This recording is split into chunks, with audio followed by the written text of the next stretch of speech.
News చూస్తే BRS ఎమ్మెల్యేల అనర్హత పిటిషన్లపై సుప్రీంకోర్టులో విచారణ జరిగింది. వాదనల సందర్భంగా జస్టిస్ గవాయ్ ధర్మాసనం కీలక వ్యాఖ్యలు చేస్తుంది.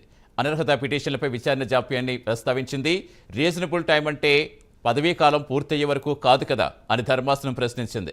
మొదట పిటిషన్ ఇచ్చినప్పటి నుంచి ఇప్పటి వరకు ఎంత సమయం గడిచిందని ధర్మాసనం నిలదీస్తుంది. ఈ సందర్భంగా కౌంటర్ల దాఖలుకు ప్రతివాదులు మరింత సమయం కోరారు. దీనిపై సుప్రీంకోర్టు ఆగ్రహం వ్యక్తం చేస్తుంది. కాలయాపన చేసే విధానాలు మానుకోవాలని హితవు పలికింది. 2024 మార్చి 18న మొదటి ఫిర్యాదు చేస్తామని పిటిషనర్ తరపు న్యాయవాదులు శేషాద్రి, ఆర్యమ సుందరం ధర్మాసనం దృష్టికి తెచ్చారు. మొదట ఫిర్యాదు చేశాక కనీసం నోటీసులు ఇవ్వలేదని ఆయన అన్నారు. పార్టీ మారిన వారు లోక్సభ ఎన్నికల్లో కాంగ్రెస్ తరపున ఎన్నికల ప్రచారం కూడా చేస్తారని వివరించారు.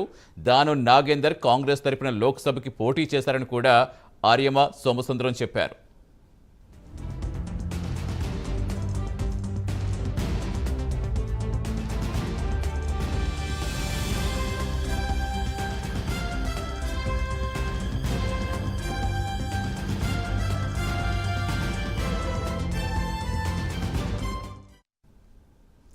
బీఆర్ఎస్ ఎమ్మెల్యేల అనర్హత పిటిషన్లపై సుప్రీంకోర్టులో విచారణ జరిగింది. వాదనల సందర్భంగా జస్టిస్ గవాయ్ ధర్మాసనం కీలక వ్యాఖ్యలు చేసింది.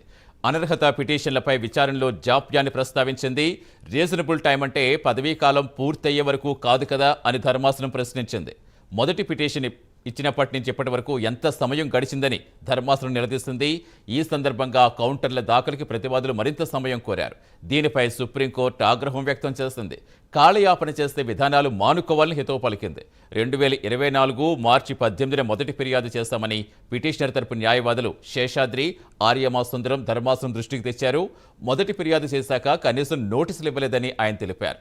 పార్టీ మారిన వారు లోక్సభ ఎన్నికల్లో కాంగ్రెస్ తరపున ఎన్నికల ప్రచారం కూడా చేస్తారని వివరించారు.